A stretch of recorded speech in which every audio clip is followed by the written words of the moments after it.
देखिए, इस वीडियो को देखने के बाद जो प्रिंसिपल्स ऑफ ऑर्गेनिक फार्मिंग है वो आपका क्लियर हो जाएगा।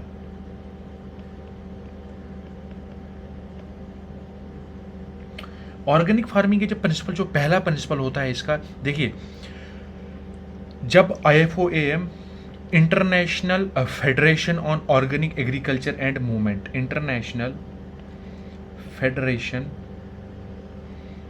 On organic agriculture and movement, इन्होंने 2005 में एक डेलीगेशन दी थी जिसमें उन्होंने 4 प्रिंसिपल्स बताए थे ऑर्गेनिक फार्मिंग के।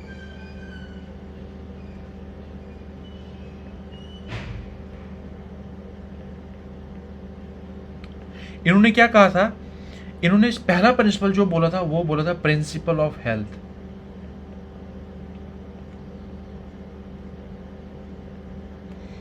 प्रिंसिपल ऑफ हेल्थ में उन्होंने कहा था कि जो to sustain and enhance the health of humans, plants, animals, soil and planet as a whole. उन्होंने क्या कहा था? सस्टेन करना। सस्टेन क्या हुआ? Meeting the needs of present without compromising with future generation. इसको हम सस्टेनेबिलिटी कहते हैं। मतलब कि फ्यूचर जनरेशन को तो नीड तो करना, लेकिन कंप्रोमाइज नहीं करना फ्यूचर जनरेशन के साथ। सस्टेन एंड एनहांस किसकी हेल्थ?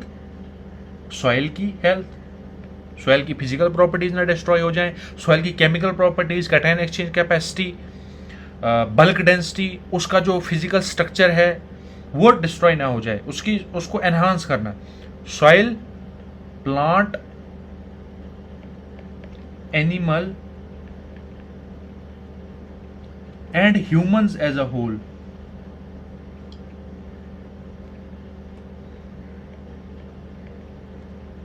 ठीक है, तो इनकी जो हेल्थ है उसको सस्टेन करना। तो ये पहला प्रिंसिपल था, प्रिंसिपल ऑफ हेल्थ। ठीक, जो दूसरा प्रिंसिपल है वो है principle of ecology. Principle of ecology क्या कहती है? यह हमें कहता है कि organic agriculture is based on ecological system and cycles. जो ऑर्गेनिक एग्रीकल्चर होता है इसका बेसिक क्या होता है? ऑर्गेनिक एग्रीकल्चर का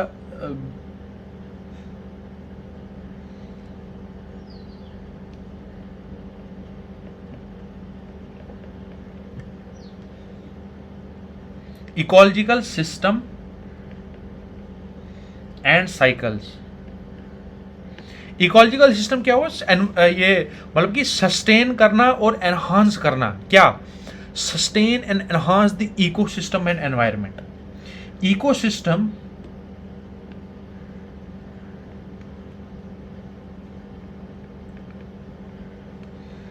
एंड एनवायरनमेंट, इसको एनहांस करना। ठीक है, ये किस में आएगा? प्रिंसिपल ऑफ इकोलॉजी में।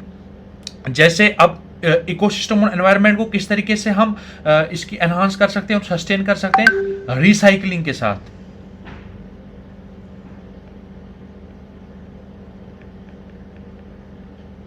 रीयूज कर सकते हैं,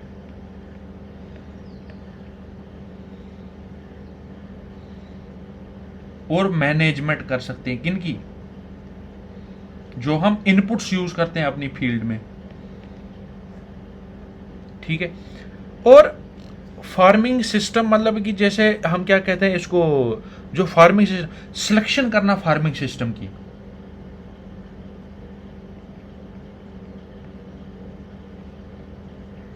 इससे भी हमारे पास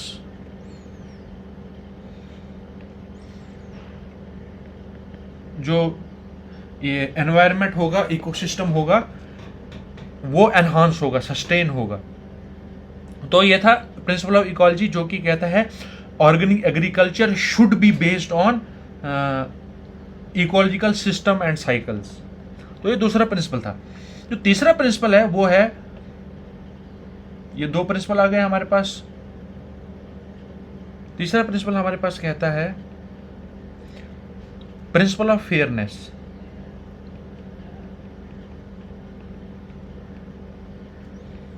प्रिंसिपल ऑफ फेयरनेस ये कहता है कि organic agriculture should be build on a relationship that ensures fairness with regard to environment and life opportunities. ठीक है,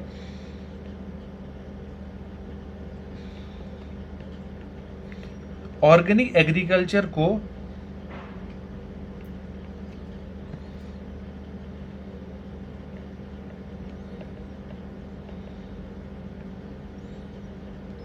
should be built on relationship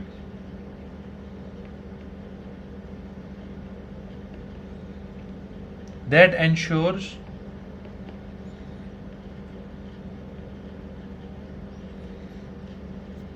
fairness with regard to environment and life opportunities।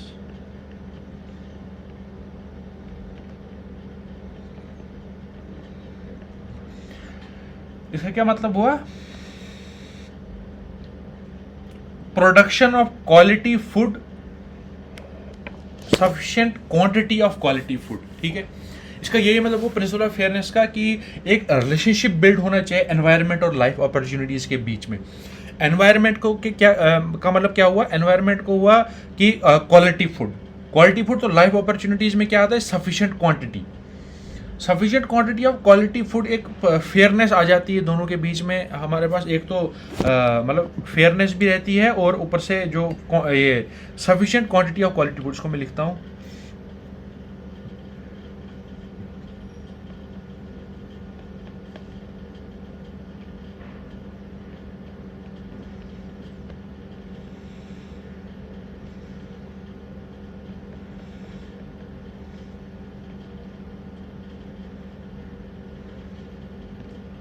ये हमें कहता है। अब जो चौथा principal है, जो कि लास्ट प्रिंसिपल है इसका, वो है ये प्रिंसिपल ऑफ केयर।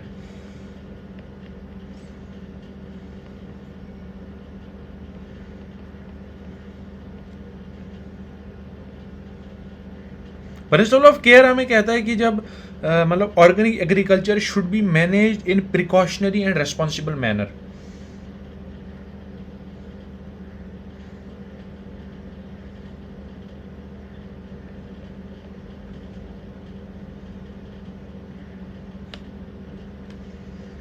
मतलब कि ऑर्गेनिक एग्रीकल्चर जो है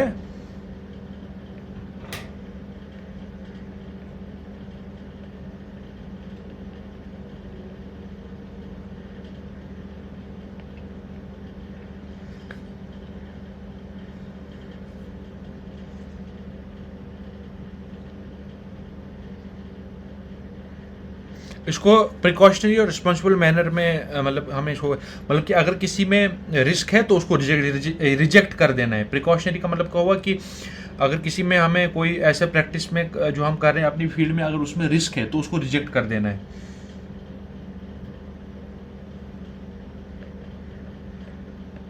ये प्रिंसिपल ऑफ केयर में आता है, तो ताकि इससे हमारे पास प्रोटेक्ट हो सके हेल्थ और वेलबींग करंट और फ्यूचर जनरेशन की और उनके एनवायरनमेंट की। ठीक है, ताकि प्रोटेक्शन हो सके करंट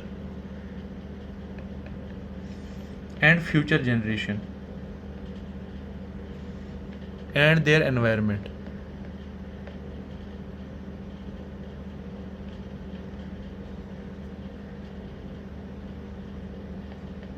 ठीक, ये हमारे पास कहता है प्रिंसिपल ऑफ केयर। तो मतलब कि हमारे पास ये 4 प्रिंसिपल्स थे ऑर्गेनिक फार्मिंग के। Thank you.